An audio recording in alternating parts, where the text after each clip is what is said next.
Radio Televizioni Iliria është televizion që funksionon që pothuajse 5 vite në të gjitha platformat.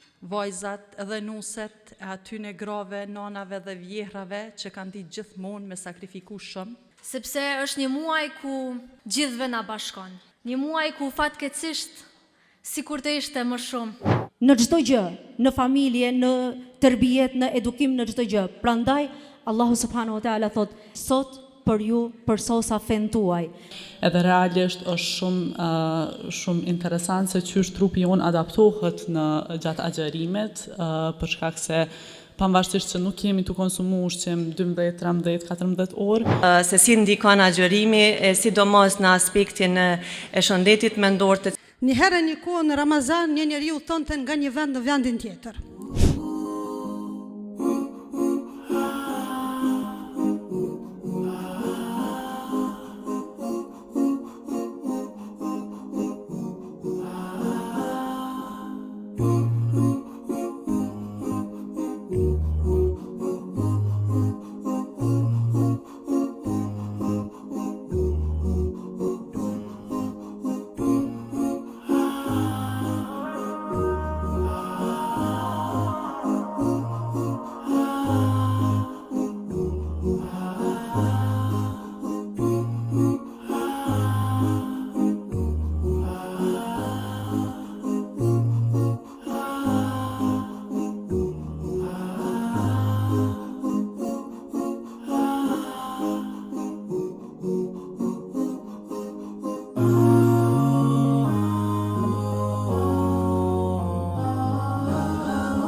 Të nderuara të pranishme, mirëmbrëma dhe mirë se keni ardhur. Në emër të Radio Televizionit Iliria, ju uroj muajin e shenjtë të Ramazanit. Faleminderit që sonte keni zbukuruar këtë mbrëmje me praninë e juaj. Tani që jemi pranë kohës së iftarit, ju ftoj ta gëzojmë këtë çast së bashku dhe ju njoftoj që pas iftarit kemi përgatitur një program të veçantë ku besoj që secila prej nesh do të përfitojë dhe do të ndjejë frymëzim. Ju uroj nga zemra, agjerim të planuar, ju bëft mirë iftari.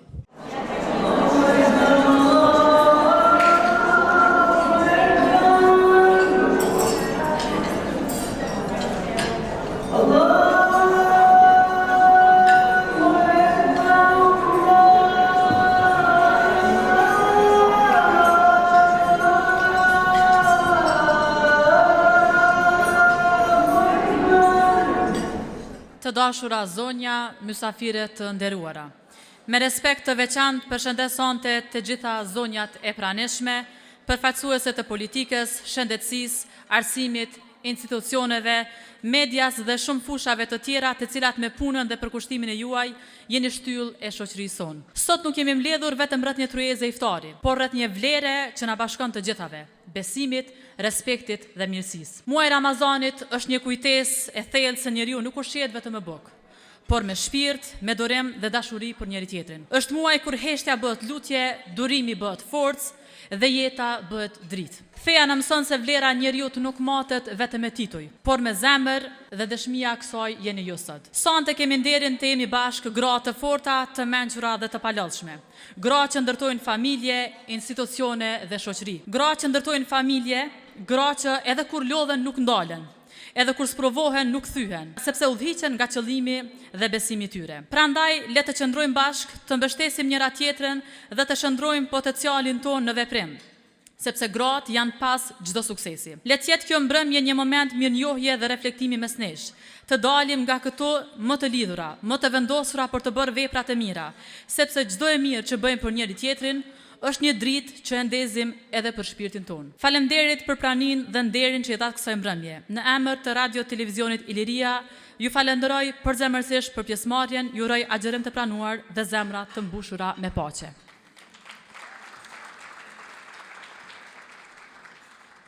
Tani ftoj Vlera Bokshi Ukmata, psikologe klinike e cila do të na prezantoj rrugtimin, misionin dhe kontributin e këtij televizioni Iliria.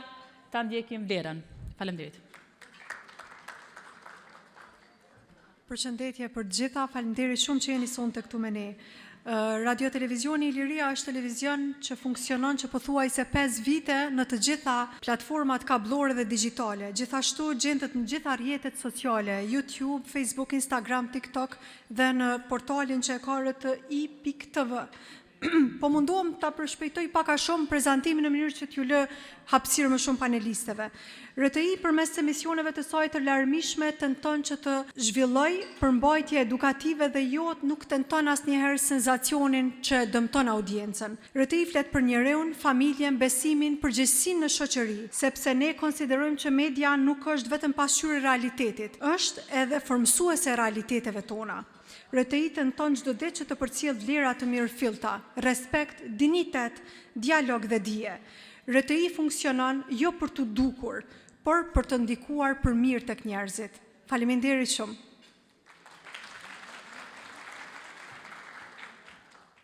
Në këtë mbrëmje të veçantë kemi nderin të kemi me ne përfaqësueset e partive politike, të cilat me angazhimin dhe përgjegjësinë ndaj komunitetit na tregojnë sa të mira dhe të përgjegjshme që janë.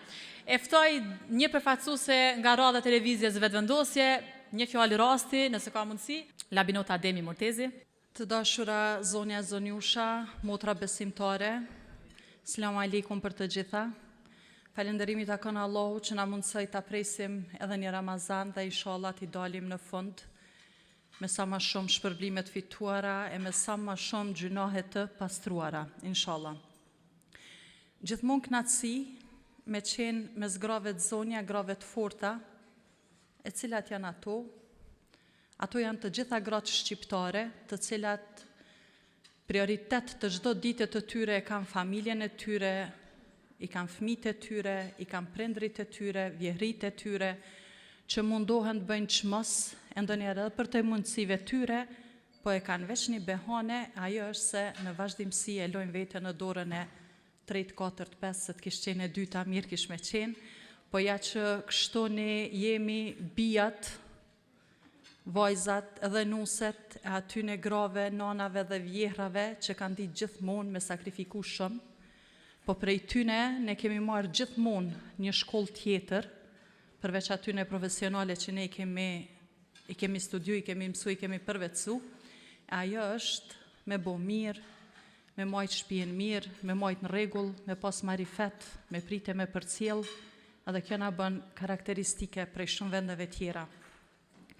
Ndoshta dikush këto e quan edhe prapambeturi, por në disa breza gjenerata që po shmangën prej gjitha këtyne që kanë qenë dhunti edhe prioriteti nanave tona, po shohim pastaj një, s'po du me quajt degradim, veç një distancim edhe prej raporteve familjare dhe shoqërore, edhe vetëm një Ramazan din me na rikthy te ato vlera, te ato tradita, te ato mirëkuptime, te ato ndeja të mira, të cilat gjithmonë e kanë pas peshën e veçantë në çdo familje shqiptare. Falënderimi i takon Zotit që jetojmë në një vend siç është Kosova, me shumë nacionalitete, me shumë përkatësi fetare, që gjithmonë e kanë respektu njëra tjetrën. Ne jemi mishrim e atyre njerëzve që në bamirësin që e mbledhin në xhami, nuk hezitojnë me shpërnda dhe në përkisha. Jemi pjesë ati komunitetit të Kosovës që gjatë ditës së dieli kryjnë ritualet e tyre në kish, për në mbazdite shkojnë e pastrojnë xhamin, ja bëjnë gati muslimanve për teravi ose për namaz të Bajramit. Ne jemi ata që me këtë kulturën që e cekan fillim që e kemi marrë brenda familjeve tona, kemi reflektu dhe reflektojmë të shumë brezat të tjerë. Fatkeqësisht, ka një tentativë, s'po du me qujt të keqe ose pro-europiane, se ne europian jemi, po sikur po don me lëkund pak këtë temel, këtë bazë, por unë duke ju njoft shumë prej jush, duke ju njohur, duke ju ditur sa të zoja jeni, sa të mira jeni, nuk besoj që lejoni edhe toleroni me ucenu ajo që ka ne e kemi trashëgu prej shumë brezave. Unë jam pak më e madhe se disa prej jush, më e re se disa prej jush, dhe prej shumë prej jush ka marrë shumë mësime jetësore, por po e ndjej obligim me ju dhënë një këshill që mos ndikohemi prej gjithë shka që rjedh, sepse ne jemi shtet institucional, ne kemi institucione që merren me këto çështje. Mos të ndikojmë negativisht edhe në rrjetet sociale, edhe në përditshmëri, edhe në dasma, edhe në dreka, edhe në darka, me tentu me çdo kusht mu tregu muslimane e mirë, gjithçysh shqiptare dhe muslimane. Ato çka jemi na bëjnë vetëm veprat tona edhe askush tjetër. Unë e kam një dobësi prej Ramazanit kalum, pa ta bo plan me shtunja 3 sure, e s'mrina me mësunat Ramazan, inshallah pi mësoj këtë Ramazan. Le të koncentrohemi të që to punë që na bojnë pak ma ndryshe prej Ramazanit në Ramazan. Mos mirëmi me ato në negative, që pra po them ju të kanë institucionev. Edhe derisa nuk jemi eduku me një frym të tillë në familje tona, pse na me marë barën mi dalë zotë bashkë se cilës punë, edhe se cilës fjalë që lëshohet në Facebook edhe gjithë shkun tjetër, edhe me ndiku negativisht të ne, të familja, të shpirti jonë, të edukata që e përçojmë të fëmijët, e pastaj edhe të gjitha ajo toleranca që tregova që ne e kemi pas shumë vite me radhë. Shekuj, jo vite, dekada ose shekuj me radhë. Unë për shumë vite jam marrë me artin e recitimit, edhe garat e recitatorëve i ka majt në medresen Alaudin në Prishtinë, në Visha prej Gjilanit dhe gjithë qytetet tjera, me umbajt garat bashkë me Albenën, kolegen tash, edhe shumë recitatorë të tjerë, në Alaudin për herë të parë kum hynë medrese, pa qenë medresante. Po ka qenë në një rastësi tjetër. Për herë të parë kam taku shqiptarët katolik, po ashtu në medresen Alaudin në Prishtinë. Aty janë bajt edhe aktivitetet politike dhe gjithë shka tjetër me radhë, sepse kemi pas mundësi e kemi shfrytzu si institucion, si objekt gjitha me radhë. Këta jemi na, edhe na nuk duhemi me radhë prej ndikimeve mediale, që nuk e dija kam të drejt ofër personave kompetent me fol me këtë çështje, po hibridizimi nuk do të me na ndiku deri në qatë mas, sa na me u vetë dëmtu edhe me fillu me reflektu dikush që na nuk jemi. Sepse kur po folmi diçka veç për trend, po dalmi pi vetë vetës. As nuk po reflektoj mirë, as nuk po thojmë diçka të meqme, as nuk po përfiton kërkush prej neve. Andaj, edhe një herë, edhe një moment le të themi se Ramazani është një muaj e reflektimi, krahas edhe shumë përparësive tjera, përveç se është obligim pas një diskutim prej 5 shtyllave, prej 5 farzave të Islamit, shumë begati edhe psikologjike dhe sociale dhe shëndetësore dhe gjitha me radhë që i kemi dëgjuar dhe sigurisht do t'i dëgjojmë, po le t'jemi sikur çdo Ramazan, sikur çdo ditë tjetër, edhe këtë Ramazan pranë njëra tjetrës aty ku kemi nevojë. Ne nuk mund të bëhemi të gjitha shkencëtare, si doktoresha Ibadeta dhe të tjera që ka këto, nuk mund të bëhemi të gjitha avokate shumë të zonja si të ta fempi, thëmësën që shto i thëmë, Femije Gashi Bityqe dhe Adelina plot të tjera. Ne nuk kemi mujtë krejt me qenë asi studentët dheqeve në mjekësi që kaloj ka fati, ylfetja i kryke provimit, pës më ke me hinë tem diplomës së s'kardha fati, merë ke dheqet para kohe. E kum pas gjithmonë dhe ishë si një fenomen, Ardita Bashotën, Kahrimanin, bashkë me Ardita Boshnjakun, më do ke që këto e në dveçanta që po mrinë edhe me rritë fëmijë edhe mu do këmire në bo organizime, po të nejtë nga të tyne kemi në gjyë që thëtë populli, krejt ka pak, jemi bo këto që jemi, do mi mu bo dhe matë mira, me kriju breza edhe matë mirë, krejt me radhë edhe me mbri të një përfundim i mirë që na jep Ramazani, e çdo përfundim i Ramazanit nuk është kur gjë tjetër vetë se këshill për ta njëtën. Faleminderit organizatorëve për ftesën, për krejt organizimin, për pritjen edhe inshallah iftar të këndshëm edhe agjerim të letet pranuar deri në fund për të gjitha. Faleminderit shumë. Faleminderit të nderuar zonja deputete Labinot Temi.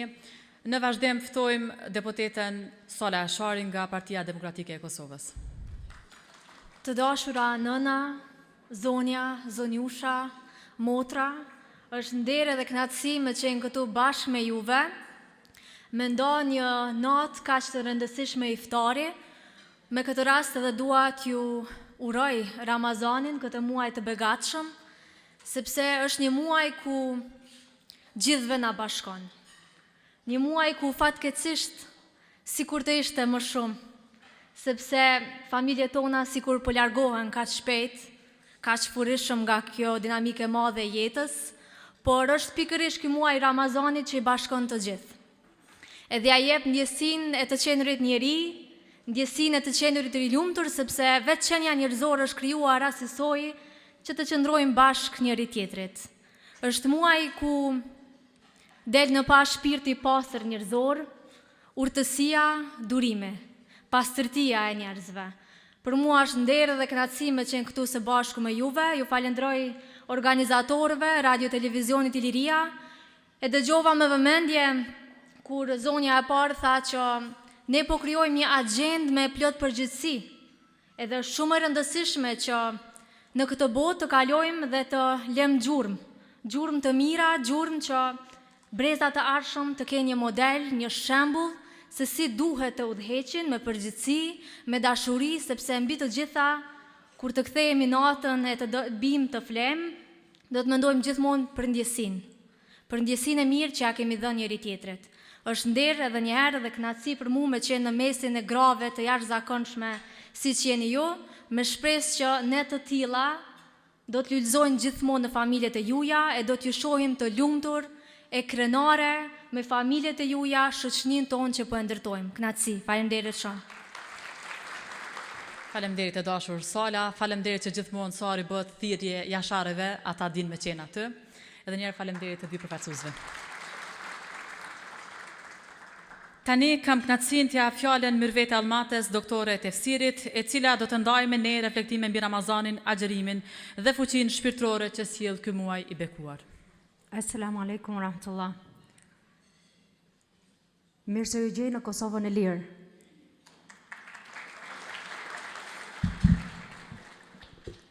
Vërtet me Kosovën më mbledh dashuria, më mbledh udhëzimi, më mbledh çaji i ngrohtë i Arditës, që nuk e kam provuar as në Stamboll, as në një vend tjetër në botë.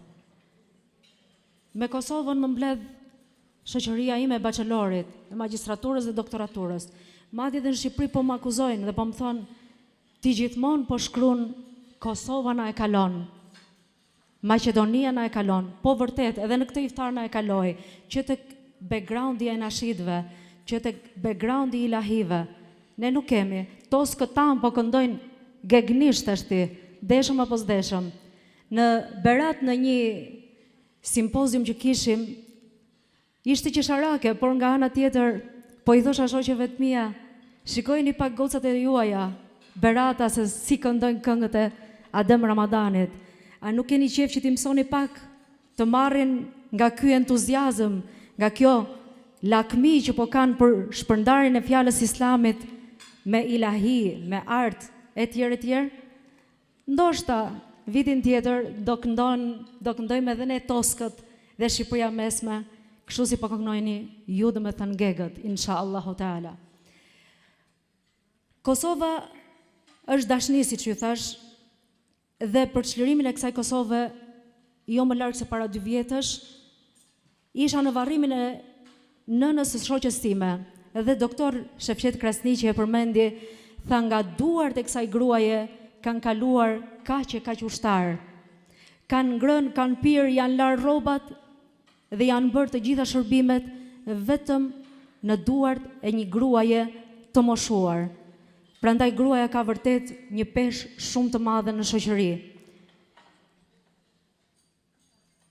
Këta njerëz kur kush nuk i njeh. Janë të panjohur. Janë të panjohur në tokë, ama ndoshta tepër të famshëm në qiell. Kështu që lut Allahun e madhëruar secila prej jush të bëj vërtet punë që të mbeten jo vetëm në këtë dynja, por të përmendemi lart në qiell. Vërtet, Ramazani është një shkollë adaptimi, është një shkollë mbas gjithë atij gafleti dhe shkujdesi që kemi për 11 muaj, sikur Zoti i madhëruar do të na thotë, hajde, eja dhe trajnohu. Dhe nëse do ta përkufizonim muajin e Ramazanit me një përkufizim, një fjali, është një trajnim, një mujor për çdo vit, është prej Zotit të madhëruar dhe dëshmia e Ramazanit, dëshmia e këtij trajnimi është arref të felzëm. E more vesh se çfarë është shkolla e devotshmërisë, atëherë e praktikoje për 11 vite me 11 muaj të tjerë. Kjo është shkolla e Ramazanit, shkolla e devotshmërisë. Faktikisht kisha përgatitur disa rreshta në lidhje me udhëzimin qiellor, udhëzimet qiellore. A kemi nevojë ne sot në kohën AI?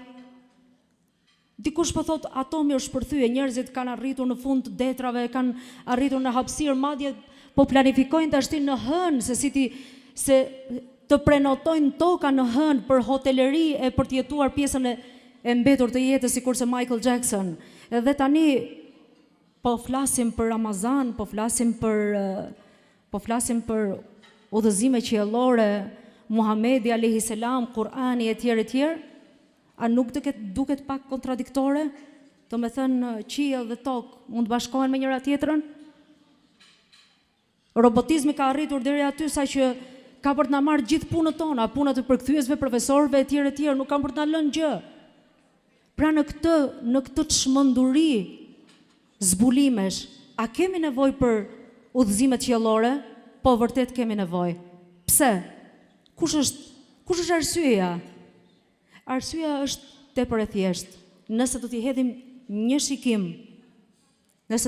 shikim, reformatorëve të botës, për shembull Gandhi, shtëpia e cilit është kthyer në muze, edhe varri i tij ruhet me bodyguard. Ku e çoi logjika këtë njeri pa udhëzimin qiellor? Ne nuk kemi nevojë për qiellin, nuk kemi nevojë për resail, nuk kemi nevojë për mesazhe nga Allahu, nga Zoti, por me këtë logjika jonë na çon atje ku duam ne. Ku e çoi logjika këtë reformator që i ndia i thur lavde dhe himne?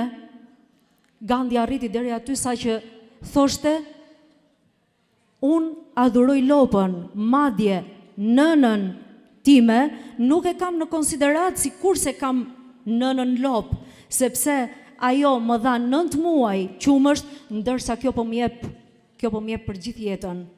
Kjo është logjika. Pra njeriu nuk mundet çdo gjë ta arri nëpërmjet materjes. Dhe materja kaq e avancuar dhe ana shpirtërore kaq e neglizhuar i përngjajnë 2 krahëve të një zogu. Nëse një krah është i thyer, atëherë nuk mund të eci dot zogu me krahun me një krah. Dhe e tillë është bota sot, që mendon me këtë civilizim, me këtë ecje, me këtë robotizëm etj, mendon që do eci përpara. Jo, nuk mundet.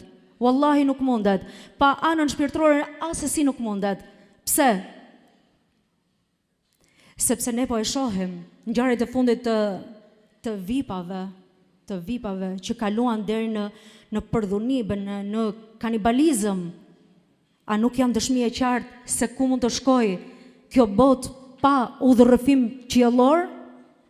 I keni parë të gjitha detajet apo jo? Atëherë, sot më shumë se kur ne kemi nevojë për udhëzimet tona profetike, kemi nevojë të heqim pak atë plurin e Kur'anit, i cili është zbritur para 1400 vjetësh dhe nuk i është ndryshuar një zanore. Dhe nëse librat e tjerë edukativ, letrar, fillojnë me një apologize në fillim, ky është libri im, ndoshta do të gjeni gabime në fillim, në fund, në mes. Libri Allahu subhanahu wa taala fillon Elif Lam Mim, dhalikal kitabu la rayba fih. Ky është libri i Zotit.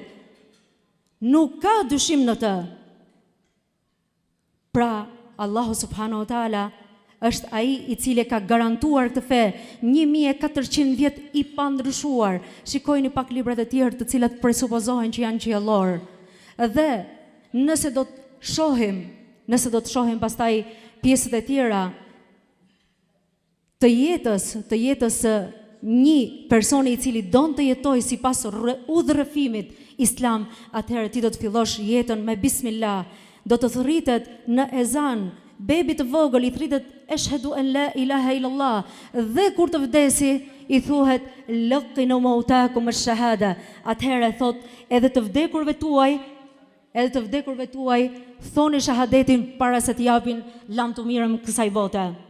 Nëse do ta shohim këtë Kur'an që kemi në shtëpia tona, para 1400 vjetësh, Allahu subhanahu wa ta'ala thot, maraj al-bahrejni yaltaqiyani bejnahuma barzakhun la yabghiyan. Ku ta dinte profeti sallallahu alaihi wasallam atë që do të zbatonte dhe do të zbulonte sot dietarët e oqeanologjisë. Profeti kurrë se pati parë detin, dhe kur vjen ajeti kuranor që thot midis dy detrave ka një barzakh që është pengesë, që nuk e lën të det ujërat e këtij deti të depërtojnë tek deti tjetër. Pra, tjetër thellësi, tjetër dendësi, tjetër karakteristika ka ky dhe të tjera ka deti tjetër. Dhe kjo mrekulli shkencore dhe plot mira të tjera që dietarët e gjeologjisë, oqeanologjisë, nutricionistët e tjerë i zbulojnë dita ditës. Për shembull, kul bismillah, u kul bi yeminik, nga të ngrënët, nga të pirët, të fillosh me bismillah. Dhe tani është zbuluar që kur ti flet fjalë të mira ujit, apo të ngrënit, apo të pirit, atëherë do të thënë kjo bën më faide në organizmin tënd. Nëse do të shohim etikën e shoqërimit, etikën tek të ngrënët gjithashtu, imagjinojeni pak që thot mos e ha ushqimin e nxehtë, thot pejgamberi sallallahu alaihi wasallam.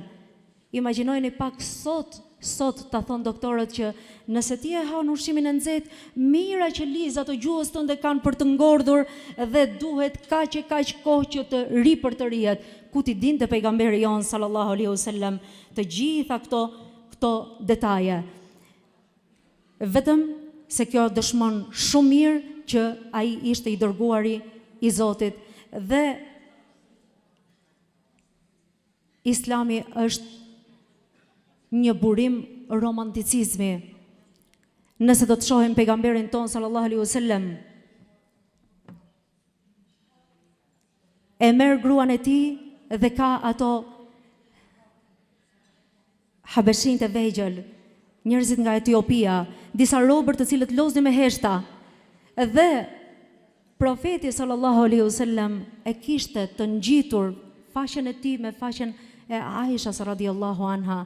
E shikon Aisha radhiyallahu anha këtë skenë teatri, ndërkohë që ne teatrat sot, domethënë kemi do marrim maksimumi, do marrim bushar, kokoshka, duke ndenjur me kalamajta, me burrin ose me të afërmit tan. Profeti sallallahu alaihi wasallam thotë faqja e ngjitur e Aishas me profetin. Dhe i thot, a u ngope, i thot, e shikon skenën. Jo, i thot akoma. E lë pra profeti sallallahu alaihi wasallam, i thot, a u ngope? Jo, thot akoma. Herën e tretë, po thot. Imagjinojeni pak se çfarë burri ka qenë pejgamberi jon sallallahu alaihi wasallam, sa që buzët e tij i vinte në të njëjtin vend në të cilin ka qenë që pinte Aisha radhiyallahu anha. Më tregoni se cili prej burrave të juaj pinë në të njëjtin vend që pini juve. Mundësisht edhe gotën thot grua, ma largo pak sepse nuk i di se çfarë mikrobesh mund të kesh edhe mos ka lavastavilje plot, domethënë mundet që ta lajm atë apo jo. Islami sot luftohet me media, luftohet kudo. Megjithatë ne shikojmë një xhuo, shikojmë një etje domethënë për Islam. I shikojmë në mes të New Yorkut muslimanët që falen, që luten. Kush është sekreti që gjithë këta njerëz futen në Islam afwajan, grupe. Pse? Sepse Islami është fe e natyrshmërisë, është fe të cilën e kërkon shpirti, është fe e cila është e lehtë, elastike. Dhe siç thot një prej mendimtarëve të Garbit, të Perëndimit, thot, as sistemet politike, as filozofike nuk e mundën, nuk e mposhtën atë zbrasësi që bën sistemet në kohën para 50 vitesh. Islami ishte i vetmi që e bëri këtë. Më jepni një fe e cila është si Islami, që thot burrit, i thot ju jeni burrit dhe gruas, ju jeni si një rob, thot për njëri tjetrin. Si mund të rri njeriu pa rob? Imagjinojeni pak, e prek të ftohtët, e prek të nxehtët, e prek infeksioni, e çdo lloj gjëje. I tillë është Islami, pra ju jeni të ngjitur, duhet të rrini me njëri tjetrin, ta doni njëri tjetrin, dhe fëmijët mos i vrisni, thot, mos i vrisni nga frika e fukarallëkut. Pra, një fëmijë që i fillon haku që në barkun e nënës, madje edhe kur ndahet trashëgimia dhe nëna është shtatëzën, atëherë duhet të ndahet pjesa e tij, konsiderohet domethënë pjesa më e madhe dhe të konsiderohet njësoj si i gjallë. Është fe e qartë, fe e lehtë, o gjuilet li el ardu mesgjide o tahura, kudo që të kapi vëndi, kudo që të kapi koha për të falur, atëherë profeti të thot, toka është e pasur, thot, falu ku të mundesh, nëse nuk ke ujë, atëherë merr tejemum, me dhe. Edhe kjo fe është fe e drejtësisë, kur vodhi një prej grave fisnike në kohën e pejgamberit sallallahu alaihi wasallam, i thanë të gjejmë Usama bin Zeid, ai e do shumë pejgamberin sallallahu alaihi wasallam, dhe ta fusim atës ndërmjetës. Çfarë i tha profeti sallallahu alaihi wasallam? Wallahi, tha, edhe sikur Fatima radhiyallahu anha të ishte ajo që do kishte vjedhur, do ta prisja dorën e saj. Ky është sistemi i Islamit, ky është sistem i plot, universal, në ekonomi, në çdo gjë, në familje, në tërbijet, në edukim, në çdo gjë. Prandaj Allahu subhanahu wa taala thot: "El-yawm akmaltu lakum dinakum", thot sot për ju përsosa fen tuaj. Lut Allahun e madhëruar që të na bëj risk që ta praktikojmë të fe dhe t'ja dorëzojmë shpirtin musliman. O sallallahu ala Muhammedin wa ala alihi wa sahbihi. Faleminderit e nderuar doktore për mësimet e çmuara rreth besimit dhe anës shpirtërore. Në vazhdim ftoj zonjën Vala Popovci, nutricioniste, e cila do të ndajë këshilla të vlefshme për ushqyerjen shëndetshme gjatë Ramazanit, duke na ndihmuar të ruajmë energjinë dhe mirëqenien gjatë këtij muaji. Përshëndetje, faleminderit shumë që më keni ftuar mas fare, gjitha grave. Ju uroj muajin e shajt Ramazanit, uroj që keni agjërim të lehtë, Zoti ja u pranoft këtë lutjet edhe agjërimin. Une po du me diskutu pak rreth pjesës se qysh ndikon agjërimi. Fiziologjikisht qysh ndikon ushqimi, është e kuptueshme që kur flasim për agjërimin, flasim prej abstenimit, prej ushqimit edhe pijeve. Shumë njerëzve ju intereson a është e shëndetshme kjo. edhe realisht është shumë interesant se qysh trupi jonë adaptohet në gjatë agjerimit, për shkak se pavarësisht që nuk kemi të konsumu ushqim 12, 13, 14 orë, prapë trupi është në gjendje me i përdor ato depot, duke fillu mas pari me depot e glukozës apo sheqerit prej shujtës fundit që e kemi konsumu, që po shpresoj që është syfyri, nuk kemi të anashkalu syfyrin.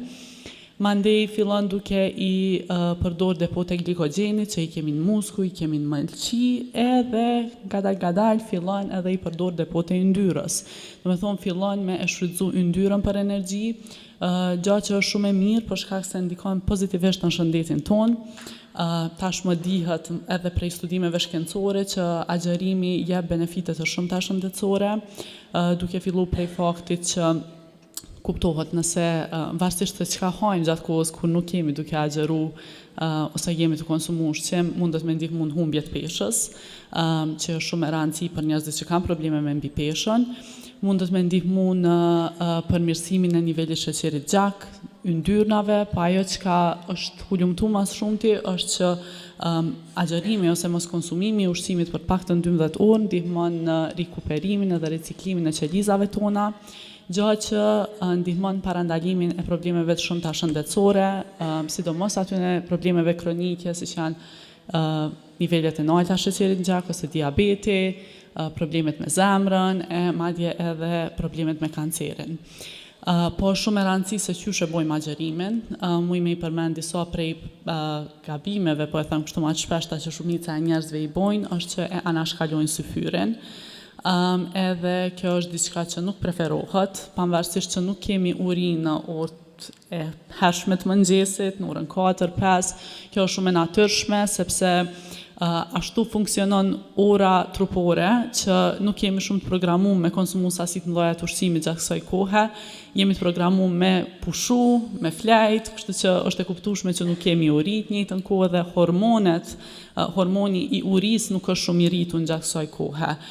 Mirë po, megjithatë, duke marrë parasysh që nuk kemi me konsumu ushqim për 12, 13, 14 orë të ardhshme, na duhet me hangër diçka për syfyr. Edhe idealja është që syfyri me qenë i balancum, me përmbajt proteinat gjenden në ushqime si veza, kosi, gjiza, mishi, po gjithmonë me pas parasysh burimin e proteinave që e zgjedhim me qenë një burim që nuk ka sasi të lartë krypës, në mënyrë që mos me shkaktu etjet nesërmën, me përmbajt karbohidrate komplekse, që janë kryesisht tërshëra, buka integrale, orizi integral, apo çfarë do lloj dritna tjera integrale që mundemi me i përfshi, me përmbajt yndyrna të shëndetshme, të cilat munden me ardhur prej vajit, ullirit, aroreve të ndryshme, ullimve, avokado e tjerë. Edhe një gjë që është shumë e rëndësishme për syfyr është edhe hidratimi i duhur. Do me thonë me marrë mjaftueshëm ujë apo lëngje tjera, preferueshëm ato që nuk kanë sasi të lartë të sheqerit shtum, për shkak se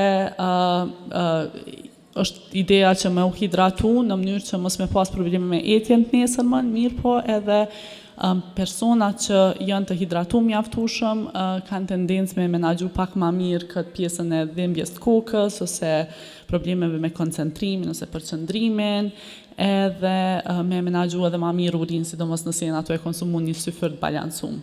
Tani vazhdojmë te iftari, gjithashtu një problem që ose një gabim që e shoh është që pavarësisht që e kuptoj që jemi të rritur, nuk kemi konsumu ushqim për një periudhë bagit gjatë, te iftari është mirë mos me atepru me ushqim. Jo rastësisht iftari hapet me hurme edhe me ujë, kjo është edhe rekomandume për ka aspekti fetar, mirë po edhe për ka aspekti shkencor, hurmet përmbajnë sasi të lartë të sheqernave të natyral, që e rrisin shpejt nivelin e energjisë, edhe uji normalisht ndihmon që me u rehidru. Edhe pastaj zakonisht fillohet me një supë, që gjithashtu e ka qëllimin me u rehidru, edhe me një pjatë balancume, që shë përmenda e njëjta sikur për syfyr, edhe për iftar duhet me qenë një pjatë që përmban mjaftueshëm perime, mjaftueshëm proteina, pra në këtë rast është i zakonshëm mishi ose fasullet, dritna, edhe gjithmonë uji. Shumë e rëndësishme është uji, edhe këtu po e përmendi që është shumë e rëndësishme që uji me qenë i shpërndan prej iftarit deri në syfyr, mos me pi sasi shumë dhaja të ujit për një herë, për shkak se kjo e bën të kundërtën e rehidrimit, se nëse pim sasi ndojat ujit me njëherë, kjo mund me na bo që me urinu ma shumë edhe me na dehidru ma shpejt. Në fakt edhe kur vjen puna te hidratime, është mirë që hidratimi patjetër me u bo me ujë, po ajo që ka rekomandohet, sidomos kohëve të fundit, është që ujit me ishtu shumë pak kryp, edhe pak limon, për shkak se kjo ndihmon që me i rikthy ato elektrolitet cilat mund t'i kemi humbën. Ramazani është një kohë shumë e mirë që na me reflektu, kuptohet, po na teston pak edhe durimin, po edhe na mundet me na ndihmu me përmirësu marrëdhënien me ushqimin. Mësohemi qysh është me ndi urin, mësohemi me atë ndjenjë një shumë të rahatshme të uris, po edhe mësohemi me u kontrollu kur vjen puna te sasia e ushqimit.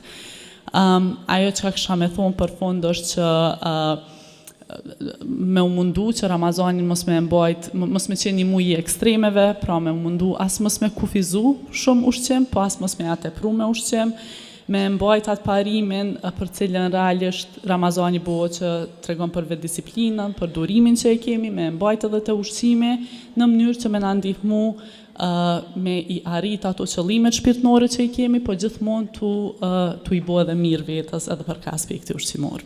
Faleminderit shumë. Faleminderit të dashur për këshillat e nevojshme dhe të mira që i ndove sot me ne. Në vazhdim kam kënaqësinë të ftoj Urtina Sopi Hajdini, psikologe dhe psikoterapeute, e cila do të ndajë me ne reflektimin mbi rëndësinë e ekuilibrit emocional dhe forcës së brendshme gjatë Ramazanit. Përshëndetje të nderuara, ju uroj Ramazanin, ju dëshiroj një agjerim të lehtë dhe të pranuar. Sot jam këtu në cilësinë e psikologës, ku të flas për agjerimin dhe shëndetin mendor. Sot dihet edhe nga praktikat fetare për shumë benefite që i tregon agjerimi gjatë kësaj kohe. Por nga këndvështrimi psikologjik unë e shoh si një proces të fuqishëm të vetë rregullimit mendor. Do të thotë përderisa agjerimi bëhet në mënyrë të vetëdijshme, na me u largu ose mos me u përgjigj në mënyrë të menjëhershme për nevojat e tona instinktuale, biologjike, atëherë këtu fillon edhe dimensioni psikologjik i ndikimit të agjerimit. Kështu që edhe nga psikologjia e vetë kontrollit dihet se personat të cilët janë të aftë ose kanë një aftësi më të lartë që mos me ju përgjigj që atyne dëshirave të menjëhershme, kjo ndërlidhet me raporte më të shëndosha, më të qëndrueshme me të tjerët, kemi një stabilitet më të madh emocional. Por përveç shumë ndoshta ngarkesave që i kemi edhe në fillim edhe në aspektin emocional që ndërlidhen me agjerimin, dim të përjetojmë edhe molisje, irritime apo shpeshherë edhe luhatje të humorit, por kjo është një gjendje normale e adaptimit fiziologjik, por e dim se çdo vendim apo sakrificë që ne e bëjmë me kuptim, ajo rrjedhimisht sjell edhe nivele më të ulta të stresit, po ashtu edhe kemi një ndjenjë më të qëndrueshme brenda vetës. Është interesant të përmendim edhe një element nga neuroshkenca moderne, ku sot studimet na tregojnë se organizmi njeriut nëse qëndron për orë të caktuara pa ushqim, atëherë vetvetiu rritën disa substanca në trupin ton, e cilat në veçanti janë dopamina, norepinefrina dhe adrenalina, neurotransmiter shumë të rëndësishëm që janë të lidhur me fokusin dhe përqendrimin. Rrjedhimisht, na gjatë kësaj kohe kuptojmë se biologjikisht na e kemi trupin në një alert, jemi më të mpret në aspektin e fokusit. Kështu që nga njëherë sfidat në aspektin metabolik janë ato që na sjellin më shumë benefite, dhe kjo shpeshherë edhe i arsyeton edhe deklaratat e shumë agjeruesve që gjatë kësaj kohe sa janë agjerueshëm, kanë fokus më të lartë, përqendrim më të mirë. Për mos me hinë për shumë studimet të cilat sot i tregojnë benefitet si në aspektin psikologjik, aspektin shpirtëror, po ashtu edhe fizik, s'duhet të harroj me përmend edhe aspektin social I cili luan rol në mirëqenien tonë e që në kohën e Ramazanit kjo na bën më të afërt, do thotë to iftarët, bashkimet që jemi afër njëri tjetrit, kjo e rrit në një nivel më të lartë kompetencën sociale, edhe kjo është një mbrojtës I fuqishëm I shëndetit mendor. Por si psikologe e kam të rëndësishme me sqaru edhe pjesën që ka disa persona të cilët gjatë fazës agjërimit kanë kaluar ndoshta më herët në një histori me ndonjë diagnozë të çrregullimit mendor e që din ndoshta gjatë asaj fazës të krijohen vështirësi të caktuara ku është e këshillueshme që në bashkëpunim përveç agjërimit, po edhe me konsultat të profesionistëve të shëndetit mendor të përdoren si metoda komplementare apo ndihmëse drejt mirëqenies së përgjithshme. Kështu që kjo është ajo në përgjithësi që ka mundova në pikat të shkurta me I përmbledh disa dimenzione se si ndikon agjërimi, sidomos në aspektin e shëndetit mendor, të cilat janë dy gjëra shumë të ndërlidhura, si aspekti shpirtëror ashtu edhe mendor. Kështu që si përfundim po shohim se në gjatë kohës kur ne agjërojmë domethënë jemi duke e trajnu veten ose po e trajnojmë pjesën e vetë kontrollit, po ashtu stabilitetin emocional dhe po jemi ma afër njëri tjetrit që kjo po ndihmon përgjithësi të kemi një mirëqenie më të mirë. E rëndësishme është që gjatë asaj kohe na po trajnohemi që mos t'i ndëgjojmë nevojat e tona të menjëhershme e në mënyrë të pavetëdijshme të marrim vendime, veprime apo deklarata, po t'jemi të vetëdijshëm dhe të gjitha vendimet apo veprimet tona të jenë në mënyrë të vullnetshme. Kjo ishte gjitha, faleminderit shumë për kohën, agjerim edhe lutjet pranuara. Faleminderit e dashur psikologe për këshillat e rëndësishme që ndave me ne. Ashtu si poetët që me fjalë vizitojnë botën dhe ndezin dritën e shpirt, ftoj Ganimete Ademin, sociologe, master e sociologjisë, e cila përmes monologut të saj do të shoqërojë në rrugët e mendimit dhe të ndjenjave. Të nderuara të pranishme, të dashura gra, kam kënaqësi me qenë sot me juve. Ju falenderoj të gjithave që ju keni përgjigj ftesës na keni nderu, e në veçanti ato të cilat me njohurit, profesionalizmin dhe kohën e tyre kanë kontribuar në hapësirat e radio televizionit Iliria. Zakonisht në Ramazan më kujtohen tregimet e pleqve, e kom qef pak me I dhonë sharm dhe me zgjua audiencën. Një herë një kohë në Ramazan një njeriu thonte nga një vend në vendin tjetër. Ishte vape madhe, verë, nxehtësi, menzim rrinte me qëndrun kamët e veta, edhe duke ecur busti ishin tharë. I kishterë energjia. Në rrugë e sipër, në një distancë më të largët, po e sheh një njeri tjetër tupi ujë në një burim.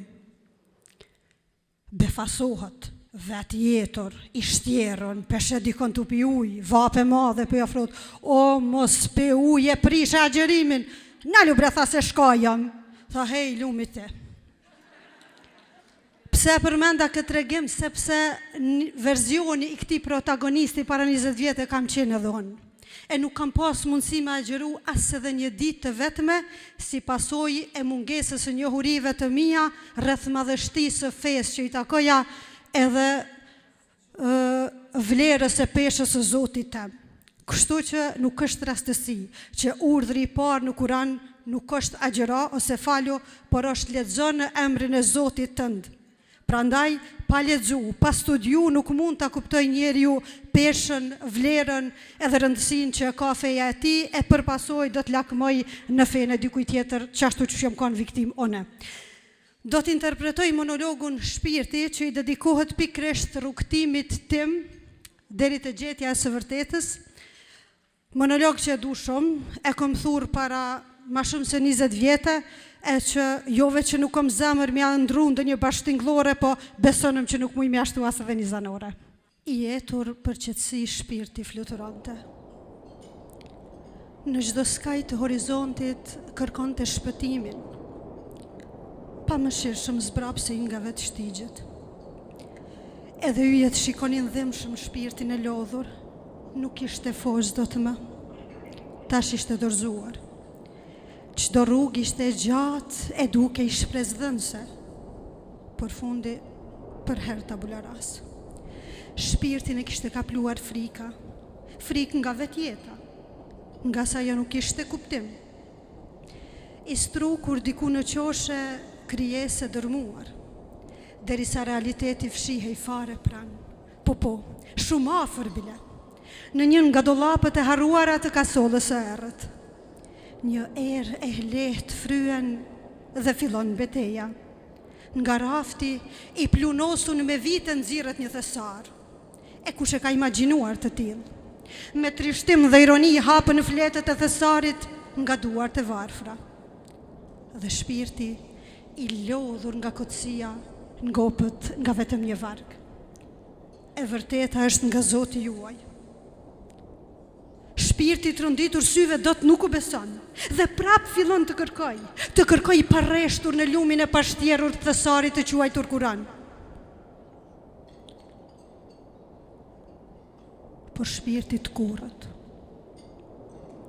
fillon t'i bëj akuza vetës, akuza të pandërprera, sepse tash e kishte kapluar frika, frikë nga takimi me Zotin.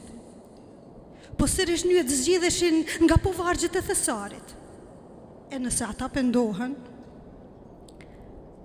në horizont ndroheshin kohët dhe vitet kalonin. Shpirti çdo herë i qet e duke thirrur edhe tjerët për qetësi. Po kur dikush e fyente, e nënçmonte apo edhe e shante, ai përgjigjej me povargjet e thesarit. E vërteta është nga Zoti juaj. Kush të dojë le të besoj, e kush të dojë le të mohoj. Faleminderit. Faleminderit Ganës që din me kompletu çdo cep të skenës. Në fond, me lejoni të shpreh mirënjohje për të gjithë sponsorët dhe bashkëpunëtorët që mbështesin dhe fuqizojnë Radio Televizionin Iliria. Mirënjohje të veçantë për stafin e RTI-s që me profesionalizëm dhe përkushtim e bëjnë çdo aktivitet. Ndërsa sonte shijojmë ëmbëlsira që shërbehen, le të mbajmë në zemra tona jo vetëm shijen e tyre, por edhe ngrohtësinë e bashkimit, respektit dhe mirësisë që ndomë së bashku. Në emër të Radio Televizionit Iliria, ju falenderojmë nga zemra për praninë tuaj dhe shpresojmë që kjo mbrëmje të bëhet frymëzim për të gjitha ne. Faleminderit që bët këtë natë kaq të veçantë.